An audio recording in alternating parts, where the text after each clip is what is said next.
പിതാവിൻ്റെയും പുത്രൻ്റെയും പരിശുദ്ധാത്മാവിൻ്റെയും നാമത്തിൽ ആമേൻ. പ്രിയമുള്ളവരെ, ഇന്നത്തെ തിയോളജി ക്ലാസ്സിലേക്ക് നിങ്ങളേവരെയും ഹൃദയപൂർവ്വം സ്വാഗതം ചെയ്യുന്നു. ഇന്നത്തെ ക്ലാസ്സിൽ നാം കഴിഞ്ഞ ക്ലാസ്സുകളിൽ പഠിച്ചതിൻ്റെ തുടർച്ചയായി സങ്കീർത്തനങ്ങളെക്കുറിച്ചുള്ള പാഠങ്ങളാണ് പഠിക്കുക. ബിരുദാനന്തര ബിരുദ തലത്തിൽ സങ്കീർത്തനങ്ങളെക്കുറിച്ചുള്ള നമ്മുടെ സിലബസിൻ്റെ ഭാഗമായിട്ടാണ് ഈ സങ്കീർത്തന പാഠങ്ങൾ നാം പഠിക്കുന്നത്. ഇന്ന് നാം പഠനവിധേയമാക്കുന്നത് 137-ാമത്തെ സങ്കീർത്തനമാണ്. കഴിഞ്ഞ ക്ലാസ്സുകളിൽ നാം മനസ്സിലാക്കിയതാണ് സങ്കീർത്തന പുസ്തകങ്ങൾ മോശയുടെ 5 പുസ്തകങ്ങൾക്ക് സമാനമായി ദാവീദിൻ്റെ 5 പുസ്തകങ്ങളായി ഈ 150 സങ്കീർത്തനങ്ങളെ ക്രമീകരിച്ചിട്ടുണ്ട് എന്നും അതിലെ 5-ാമത്തെ പുസ്തകം എന്നത് 107 മുതൽ 150 വരെയുള്ള സങ്കീർത്തനങ്ങളാണ് എന്നും നാം മനസ്സിലാക്കുകയുണ്ടായി. മറ്റ് 4 പുസ്തകങ്ങളിൽ നിന്നുള്ള ഉദാഹരണങ്ങൾ നാം ഇതിനോടകം പഠിച്ചു കഴിഞ്ഞു. ഈ അവസാന പുസ്തകമായ 5-ാം പുസ്തകത്തിൽ നിന്നുള്ള ഒരു ദൃഷ്ടാന്തമാണ് നാം ഇന്ന് പഠനവിധേയമാക്കുക. അത് 137-ാമത്തെ സങ്കീർത്തനമാണ്. വളരെ ഹൃദയസ്പർശിയാണ്. അത് മലയാളം വിവർത്തനത്തിൽ പോലും ബാബിലോണിൻ്റെ തീരത്തിരുന്ന് ഞങ്ങൾ സിയോനെ ഓർത്ത് കരഞ്ഞു, അവിടെയുള്ള അലരി വൃക്ഷങ്ങളിൽ ഞങ്ങളുടെ കിന്നരങ്ങൾ ഞങ്ങൾ തൂക്കിയിട്ടു എന്ന് പറഞ്ഞു തുടങ്ങുന്ന ഈ മലയാളത്തിൽ വിവർത്തനത്തിൽ തന്നെ വളരെ കാവ്യാത്മകമാണ് ഈ സങ്കീർത്തനം. എങ്കിൽ അതിൻ്റെ മൂലഭാഷയിൽ ഏറ്റവും കാവ്യാത്മകമായ സങ്കീർത്തനങ്ങളിലൊന്നായിട്ടാണ് 137-ാമത്തെ സങ്കീർത്തനം കരുതപ്പെടുക. സങ്കീർത്തനങ്ങളുടെ വർഗീകരണം പരിശോധിച്ചാൽ ഇത് ഏത് വിഭാഗത്തിൽ പെടുന്നു എന്നൊരു ചോദ്യത്തിന് ഉത്തരം പറയുക വളരെ ദുഷ്കരമാണ്. ബാബിലോണിൻ്റെ തീരത്തിരുന്ന് സിയോനെ ഓർത്ത് ഞങ്ങൾ കരയുന്നു എന്ന് പറഞ്ഞാൽ പെട്ടെന്ന് ഇതൊരു വിലാപ സങ്കീർത്തനമായി നമുക്കതിനെ വേണമെങ്കിൽ മനസ്സിലാക്കാം.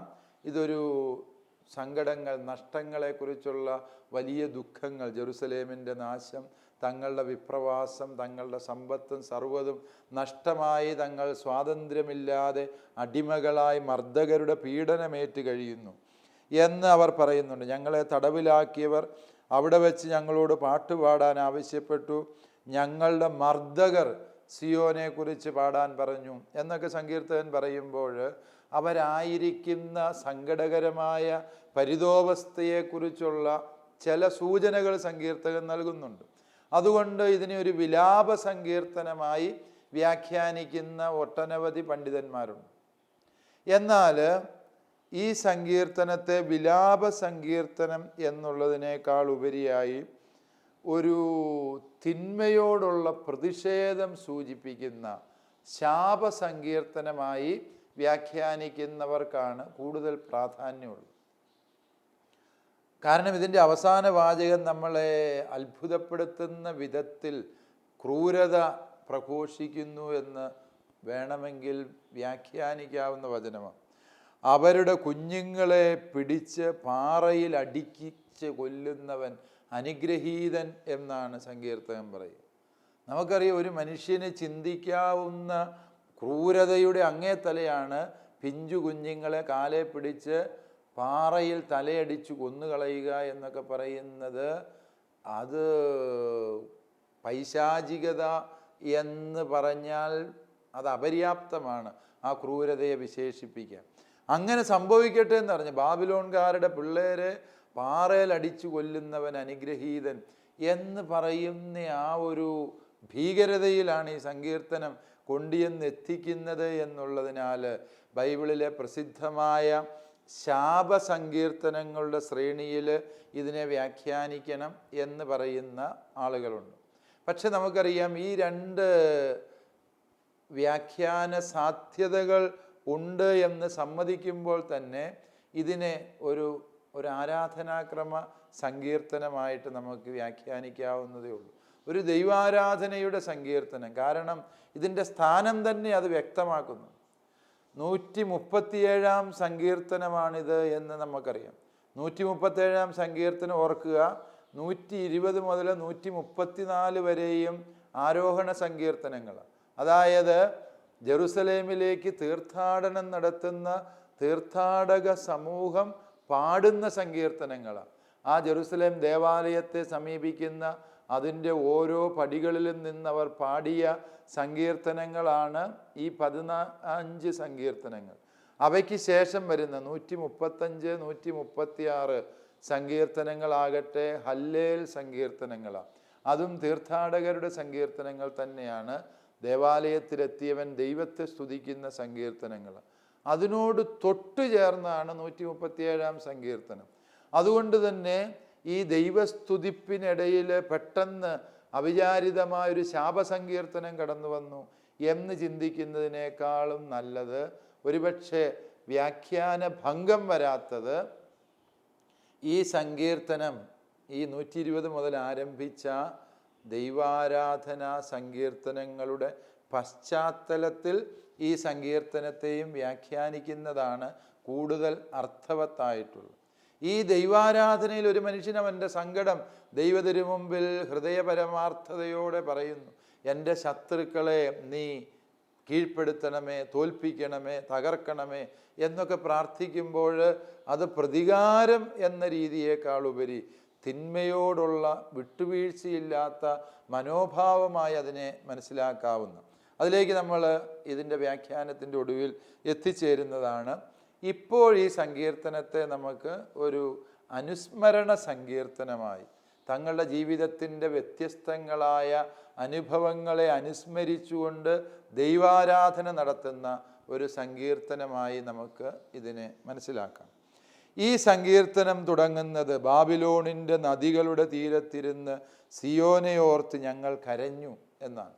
ബാബിലോണിലെ നദികൾ എന്ന് പറഞ്ഞാൽ യൂഫ്രട്ടീസ്, ടൈഗ്രീസ്, അതാണ് ബാബിലോണിലെ പ്രസിദ്ധമായ നദികൾ എന്ന് നമുക്കറിയാം. എസെക്കിയേലിൻ്റെ പ്രവചനത്തിൽ മറ്റൊരു നദിയെക്കുറിച്ചുള്ള പരാമർശമുണ്ട്.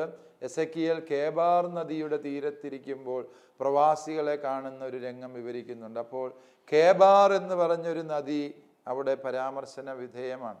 എന്നാൽ ഈ കേബാർ എന്ന് പറയുന്ന ഒരു നദിയല്ല, അത് യൂഫ്രട്ടീസ് നദിയിൽ നിന്ന് ജലസേചനാർത്ഥം നിർമ്മിച്ച ഒരു കൈവഴിയായ ഒരു കനാല് മാത്രമാണ് എന്ന് ചരിത്ര പണ്ഡിതന്മാർ സമർത്ഥിക്കുന്നുണ്ട്.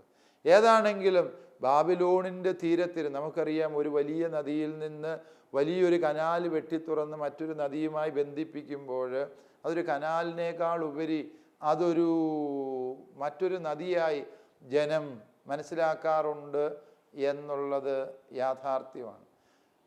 ജർമ്മനിയിലും യൂറോപ്പിലൊക്കെ നമുക്കറിയാം റൈൻ മൈൻ ഡൊണാവ് കനാൽ എന്ന് പറയുന്നത് റൈൻ നദിയെയും മൈൻ നദിയെയും ഡൊണാവിനെയും തമ്മിൽ ബന്ധിപ്പിക്കുന്ന ഒരു കനാല്. എവിടെയാണ്, ഏത് നദിയാണ് തീർന്നത് തുടങ്ങിയത് എന്നൊന്നും അറിയത്തില്ല, ഒരൊറ്റ നദിയായി അതൊഴുകുന്നുണ്ട് എന്ന് പറഞ്ഞതുപോലെ ഈ കേബാർ നദിയും കനാലാന്ന് പറയുമ്പോൾ തന്നെ പ്രത്യക്ഷത്തിൽ അതൊരു നദിയാണ് എന്ന് നമുക്ക് ഊഹിക്കാവുന്നുള്ളൂ. ഏതാണെങ്കിലും നദികളുടെ തീരത്തിരുന്ന് എന്ന് പറയുമ്പോൾ ഈ പ്രസിദ്ധങ്ങളായ നദികൾ, അതിൻ്റെ കനാലുകൾ, ശാഖകൾ, ഉപവഴികൾ എല്ലാം കൂടി ചേർന്ന ഒരു പ്രദേശത്ത് എന്ന് പറഞ്ഞാൽ ഒരു നിശ്ചിത പ്രദേശമല്ല, പ്രവാസികൾ ചിതറിപ്പാർക്കുന്ന ബാബിലോണിനെ മുഴുവനും പ്രതിനിധാനം ചെയ്യുന്നു. അത് ഒരു ഒറ്റപ്പെട്ട സ്ഥലത്തെ ഒരു വ്യക്തിയുടെ സങ്കടമല്ല, ഇസ്രായേൽ ജനത്തിൻ്റെ മുഴുവനും സങ്കടമാണ് സങ്കീർത്തകൻ ഇവിടെ പ്രതിനിധാനം ചെയ്യുന്നത് എന്ന് ഈ നദികളെക്കുറിച്ചുള്ള സൂചനയിൽ നിന്ന് നമുക്ക് ന്യായമായും ഊഹിക്കാവുന്നതാണ്. ഇവിടെ 3 പദങ്ങൾ ഈ സങ്കീർത്തനത്തിൻ്റെ ആമുഖവാക്യത്തിൽ ശ്രദ്ധേയമാണ്. ഞങ്ങൾ അവിടെ ഇരുന്നു, കരഞ്ഞു, കിന്നരങ്ങൾ തൂക്കിയിട്ടു. ഈ 3 പദങ്ങൾ വലിയ സങ്കടത്തിൻ്റെ സൂചനകളാണ്. മനുഷ്യൻ ഇരിക്കുക എന്ന് പറയുന്നത് തന്നെ വിശുദ്ധ ഗ്രന്ഥ ഭാഷയിൽ അത് ദൈവാരാധന ഇല്ലാത്തതിൻ്റെ, ആരാധനയുമായി ബന്ധമില്ലാത്ത ഒരു ശാരീരിക നിലപാടാണ്. മനുഷ്യൻ ഇരിക്കുക, അലസമായി ഉദാസീനമായിരിക്കുക. ഇരിപ്പ് എപ്പോഴും ബൈബിളിൽ സങ്കടത്തിൻ്റെയും ഒറ്റപ്പെടലിൻ്റെയും നിരാശയുടെയും ഒക്കെ പ്രതീകമാണ്. അതുകൊണ്ടാണ് നമ്മൾ ആരാധനയുടെ പ്രധാന നിമിഷങ്ങളിലൊന്നും മനുഷ്യൻ ഇരിക്കുന്നില്ല. ഒരു മതാത്മകതയിലും അങ്ങനെ ഇരുന്ന്, അല്ലെങ്കിൽ പ്രത്യേക തരത്തിലുള്ള ഇരിപ്പ് നമുക്കറിയാം. ഭാരതീയർ യോഗ ചര്യകളിലൂടെ ഉള്ള ആസനങ്ങളിൽ ഇരിക്കാറുണ്ട്. അതൊഴികെ ഇരിപ്പ് ഒരു മതാത്മക ശൈലിയായിട്ട് ഒരിടത്തും അംഗീകരിക്കാത്തതിൻ്റെ കാരണം ഒരുപക്ഷെ ഈ ഒരു നിലപാടാണ്. അതൊരു ഉദാസീനതയുടെ, നിരാശയുടെ, നിസ്സംഗതയുടെ നിലപാടാണ്. അതുകൊണ്ട് ഞങ്ങൾ അവിടെ ഇരുന്നു എന്ന് പറയുമ്പോൾ തന്നെ അതൊരു ആരാധന ശൈലിയല്ല എന്ന് ഊഹിക്കാം. കരഞ്ഞു, വീണ്ടും ആ ഇരുന്നതിനെ ന്യായീകരിക്കാൻ, ഇരുന്ന് കരയാനല്ലാതെ മറ്റൊരു പ്രത്യാശയുടെയും സാധ്യത കാണുന്നില്ല. കിന്നരങ്ങൾ തൂക്കിയിട്ടു. അത് സങ്കീർത്തകൻ്റെ ഭാഷയിലെ കിന്നരങ്ങൾ ദൈവത്തെ സ്തുതിക്കാനുള്ള തപ്പുകളെടുക്കുവിൻ, മദ്ദളങ്ങൾ ഉയർത്തുവിൻ, കിന്നരങ്ങൾ മീട്ടുവിൻ, ദൈവാരാധന തുടങ്ങാൻ പോകുന്നു എന്നുള്ളതിൻ്റെ വലിയ സൂചനയാണ്. സങ്കീർത്തന ഭാഷയിൽ കിന്നരങ്ങൾ കൈകളിലെടുത്തു, മിറിയാം തപ്പുകൾ കൈകളിലെടുത്തു, അവർക്ക് ദൈവസ്തുതിയുടെ ശീലുകൾ പാടിക്കൊടുത്തു എന്നൊക്കെ പറയുമ്പോൾ അവ ദൈവാരാധന തുടങ്ങാൻ പോകുന്നു എന്നുള്ളതിൻ്റെ സൂചനയാണ്. എന്നാലോ ഈ കിന്നരങ്ങൾ അലരി വൃക്ഷങ്ങളിൽ തൂക്കിയിട്ടു എന്ന് പറയുമ്പോൾ ഉദ്ദേശിക്കുക ഉടനെ എങ്ങും ഒരു ആരാധന നടത്താനുള്ള സാധ്യതയില്ല. അതായത് അവർ ദേവാലയത്തിൽ നിന്ന് വളരെ വിദൂരമാണ്. ദേവാലയം, ദൈവാരാധനയും അവർക്ക് വിദൂര സ്വപ്നങ്ങൾ മാത്രമാണ്. കാരണം എന്താണ്? ബാബിലോണിയക്കാർ ഈ ദേവാലയം നശിപ്പിച്ചു കഴിഞ്ഞു. കല്ലിന്മേ കല്ല് ശേഷിക്കാതെ ഈ ദേവാലയം തകർത്ത് കളഞ്ഞു.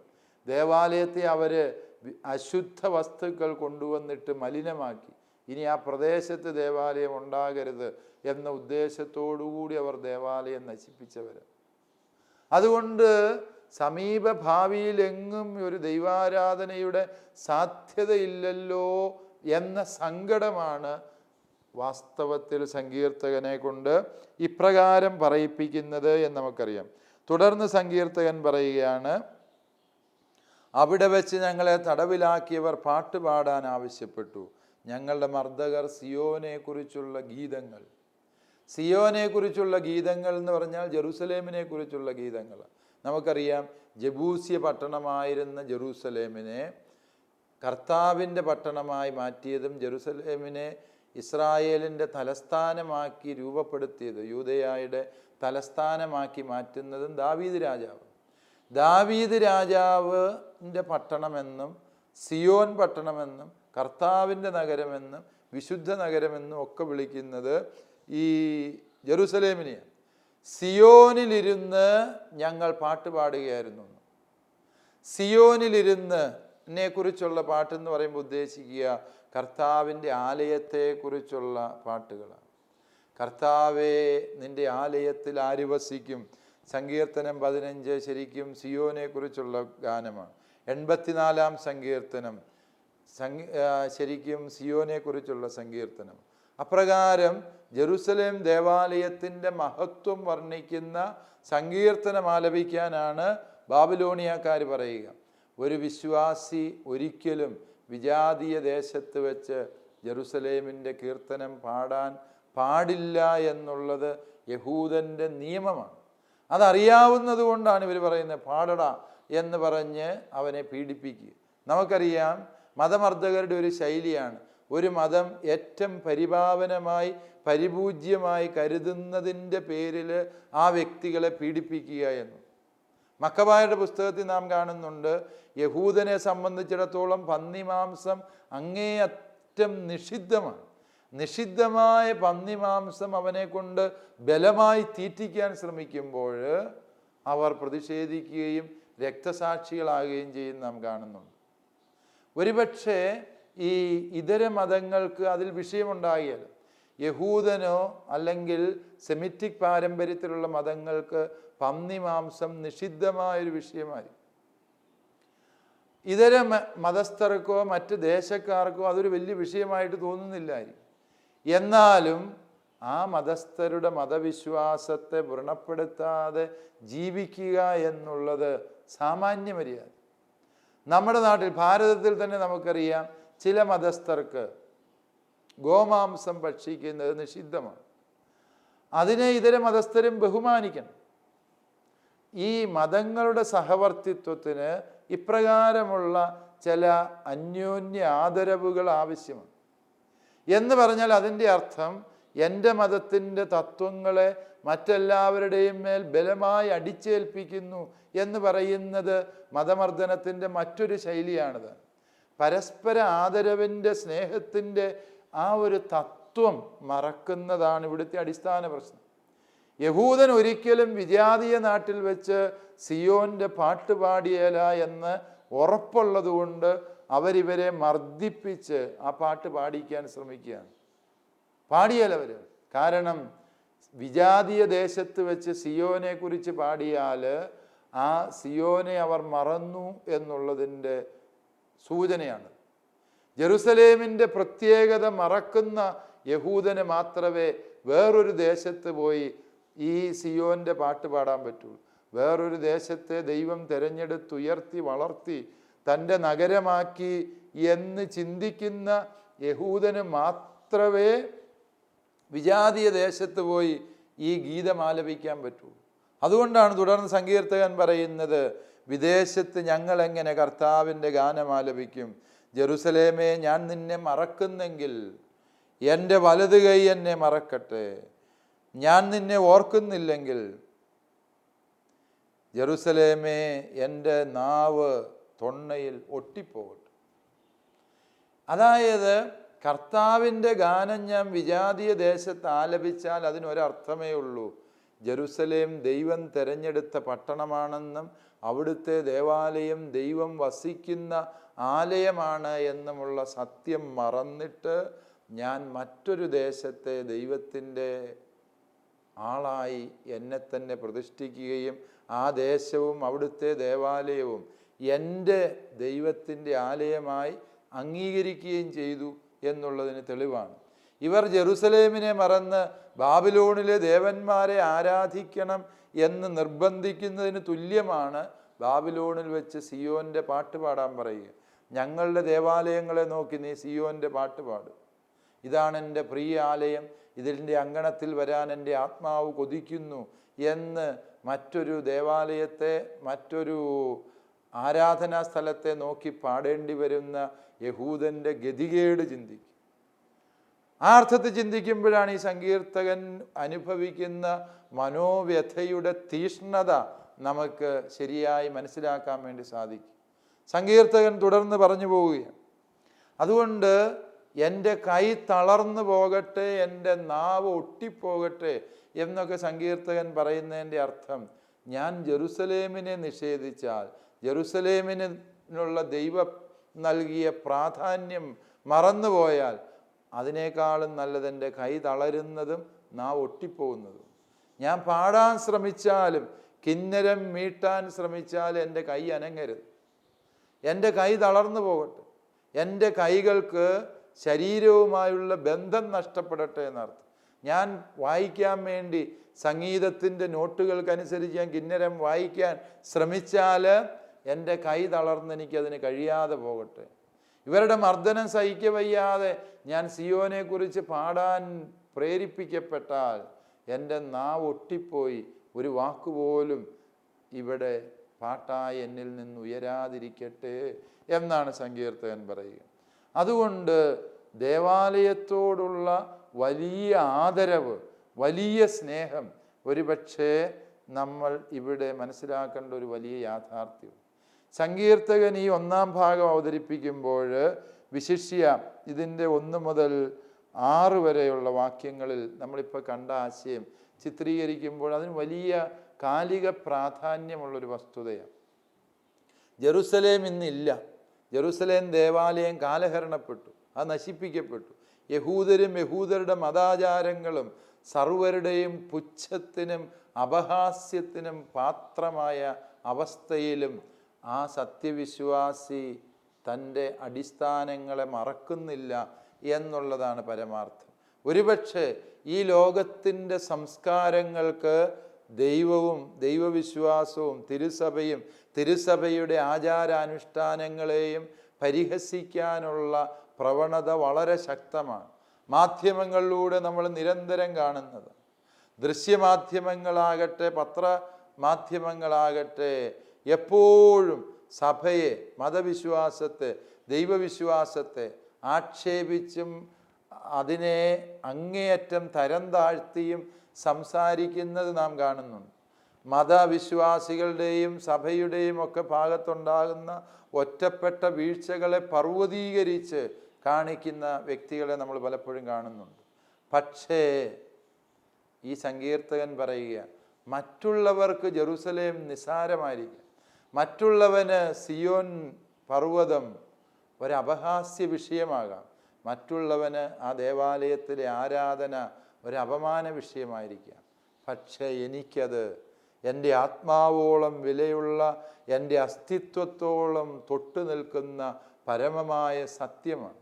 ഒരുപക്ഷെ ഒരുവൻ്റെ മതാത്മകതയെ, വിശ്വാസത്തെ ശരിക്കും ചോദ്യം ചെയ്യുന്നത് എതിർപ്പുകളും അവഹേളനങ്ങളും നിരന്തരം ശക്തി പ്രാപിക്കുമ്പോൾ തൻ്റെ വിശ്വാസത്തിൻ്റെ അടിസ്ഥാനങ്ങളോട് എത്ര കണ്ട് ആത്മാർത്ഥതയോടെ ചേർന്ന് നിൽക്കാനും അതിനെ ആരാധിക്കാനും ഒരു വിശ്വാസിക്ക് കഴിയുന്നു എന്നുള്ളതാണ് ആത്യന്തികമായി ചിന്തിക്കുമ്പോൾ ഈ സങ്കീർത്തകൻ പറഞ്ഞു തരുന്ന പാഠം. ബാബിലോണിൻ്റെ തീരത്തിരുന്ന് തൻ്റെ നഷ്ടസ്വപ്നങ്ങളെ മുഴുവനും, സകലർക്കും അപമാനമായ ജെറുസലേം ദേവാലയത്തെയും യഹൂദ വിശ്വാസത്തെയും കുറിച്ചോർത്ത് അഭിമാനം കൊള്ളുന്ന ഈ സങ്കീർത്തകൻ ഈ കാലഘട്ടത്തിലെ മനുഷ്യന് പകർന്നു തരുന്ന സന്ദേശവും വളരെ ശക്തമാണ്. മറ്റുള്ളവർ പരിഹസിച്ചു എന്നുള്ളതുകൊണ്ട്, മറ്റുള്ളവർക്ക് വിലയില്ലാതായി തീർന്നു എന്നതുകൊണ്ട്, ഈ ലോകത്തിലെ ശക്തമായിക്കൊണ്ടിരിക്കുന്ന സംസ്കാരങ്ങൾക്ക് മുൻപിൽ ക്രിസ്തീയ വിശ്വാസവും അതിൻ്റെ മൂല്യങ്ങളും സുവിശേഷവും ഈശോമിശിഹായും തരം താഴ്ത്തപ്പെട്ടു എന്നതുകൊണ്ട് സുവിശേഷത്തിൻ്റെ വില കുറയുന്നില്ല, യേശു എന്ന ദൈവപുത്രൻ്റെ മഹത്വം കുറയുന്നില്ല എന്ന തിരിച്ചറിവോടെ, വിശ്വസ്തയോടെ ആ സത്യത്തോട് ചേർന്ന് നിൽക്കാൻ പറ്റുമോ എന്നുള്ള യഥാർത്ഥ വെല്ലുവിളിയാണ് വാസ്തവത്തിൽ സങ്കീർത്തകൻ നമുക്ക് മുമ്പിൽ വയ്ക്കുക. ആ ഒരു വെല്ലുവിളിയോടെ വേണം നാമും ഈ സങ്കീർത്തനം വായിച്ച് മുമ്പോട്ട് പോകുവാൻ. അവസാനമായി സങ്കീർത്തകൻ നമ്മുടെ മുമ്പിൽ അവതരിപ്പിക്കുന്നത് ഈ തങ്ങളോട് തെറ്റ് ചെയ്ത ഏദോമ്യര്, ബാബിലോണിയക്കാർ, അവരെല്ലാം നശിക്കണമെന്നും അവരുടെ കുഞ്ഞുങ്ങൾ പാറമേൽ അടിച്ച് കൊല്ലപ്പെടണമെന്നും സങ്കീർത്തകൻ ആഗ്രഹിക്കുകയാണ്. ഒരുപക്ഷെ നമ്മുടെ ക്രിസ്തീയ അരൂപിയുമായിട്ട് ഗിരിപ്രഭാഷണത്തിൽ ഈശോ പറയുന്ന ഒരു കവിളത്തടിച്ചാൽ മറ്റേ കവിള് കാണിച്ചു കൊടുക്കുന്ന അഹിംസയുടെ ധാർമ്മികതയുമായിട്ട് ഒത്തുപോകാത്ത വചനമാണ് തൻ്റെ ശത്രുക്കളെ നശിപ്പിക്കണം, കുഞ്ഞുങ്ങൾ നശിച്ചു പോകണമെന്ന്. അതേസമയം ഈ വചനം വ്യാഖ്യാനിക്കണമെങ്കിൽ നിങ്ങൾക്കറിയാം, രാജാക്കന്മാരുടെ 2-ാം പുസ്തകത്തിൽ ബാബിലോൺകാർ ജെറുസലേം കീഴടക്കുന്ന രംഗം അതിൻ്റെ 8-ാം അധ്യായത്തിൽ വിവരിക്കുമ്പോൾ പറയുന്നുണ്ട്, അമ്മമാരുടെ കയ്യിൽ നിന്ന് കുഞ്ഞുങ്ങളെ പിടിച്ച് ബാബിലോൺകാർ അവരെ പാറമേൽ അടിച്ചു കൊന്നുകളഞ്ഞു.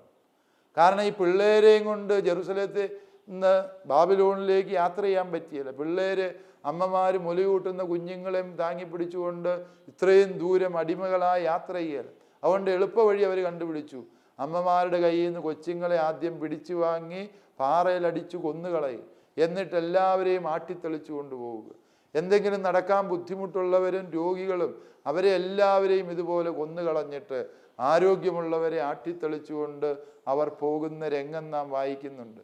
വാസ്തവത്തിൽ സങ്കീർത്തകൻ അനുസ്മരിക്കുന്നത് തങ്ങൾ അനുഭവിച്ച സങ്കടത്തെയാണ്.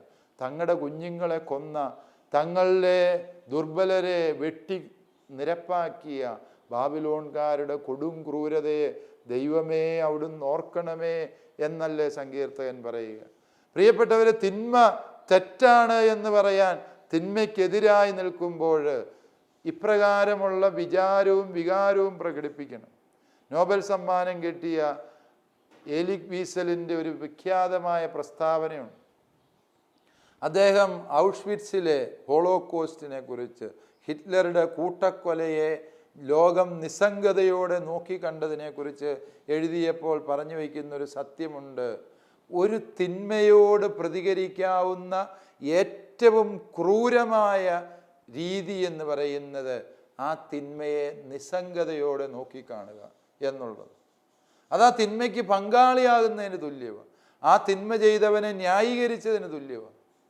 ഒരു തിന്മയെ എതിർക്കുന്നത്, ആ തിന്മ ചെയ്യുന്നവൻ തകർക്കപ്പെടണം എന്നാഗ്രഹിക്കുന്നത്, ആ തിന്മയോടുള്ള എൻ്റെ പ്രതിഷേധവും ആ തിന്മയിൽ നിന്ന് അകന്നു നിൽക്കാനുള്ള എൻ്റെ ആഗ്രഹവുമാണ് എന്ന സത്യം നാം വിസ്മരിക്കരുത്. സങ്കീർത്തകൻ്റെ വിചാരത്തെ അപ്രകാരം നമുക്ക് മനസ്സിലാക്കാവുന്നതേ ഉള്ളൂ. ആ തിന്മയെ എതിർക്കുക, ആ തിന്മയ്ക്ക് ഇരകളായ വ്യക്തികളുടെ ഒപ്പം നിൽക്കാനുള്ള തീഷ്ണത. തങ്ങളുടെ കുഞ്ഞുങ്ങൾ പാറമേലടിച്ചു കൊല്ലപ്പെട്ടല്ലോ, ആ കുഞ്ഞുങ്ങളെക്കുറിച്ചുള്ള ഓർമ്മ സജീവമായി നിലനിർത്തിക്കൊണ്ട് ജീവിക്കുക എന്ന് പറയുമ്പോൾ അത്തരം തിന്മകളെ വെറുക്കാനും കുഞ്ഞുങ്ങളെ സ്നേഹിക്കാനുമുള്ള ഒരാഹ്വാനമായിട്ട് ഈ സങ്കീർത്തനത്തെ വ്യാഖ്യാനിക്കാനാവില്ലേ? ഔഷ്വിറ്റ്സിലെ കിരാതമായ ക്രൂരത കണ്ട് വീസൽ എഴുതി വയ്ക്കുന്നതാ. അവിടെ പിടഞ്ഞു മരിച്ച തൂക്കിക്കൊല്ലപ്പെട്ട കുഞ്ഞുങ്ങളുടെ ഓർമ്മ എൻ്റെ മനസ്സിലുള്ളത് കൊണ്ട് ഈ ഭൂമിയിലെ ഏത് കുഞ്ഞിനെ കണ്ടാലും ഞാൻ അതിനെ ആദരവോടെ തൊഴുതുകൊണ്ട് സമീപിക്കും.